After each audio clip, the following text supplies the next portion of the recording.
So now that I cut the fenders down, I gotta work.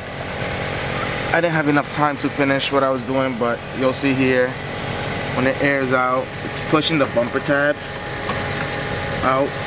You'll see right there. So it's making the bumper stick out. And I need to pull the fender because it's getting stuck here. You can't really tell on camera, but it'll eventually buckle it if I keep going this way because it's sitting right on it. Let me see. You see it there. You can see it buckle a little bit. And this side, same thing with the bumper tab.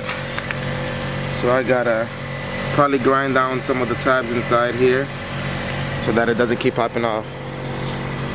But other than that, the rears are sitting nice. They don't rub at all. It's completely flat. Let me see, I'll raise it here. It's completely flat. There's no lip at all. So when I air out, it's super tight, so it's good. Same thing with the other side. Same thing here. No lip at all. Nice fitment. Just gotta work on the front and then we'll be all set. Really love these headlights though. They come with some nice features. I'll probably do another video on them.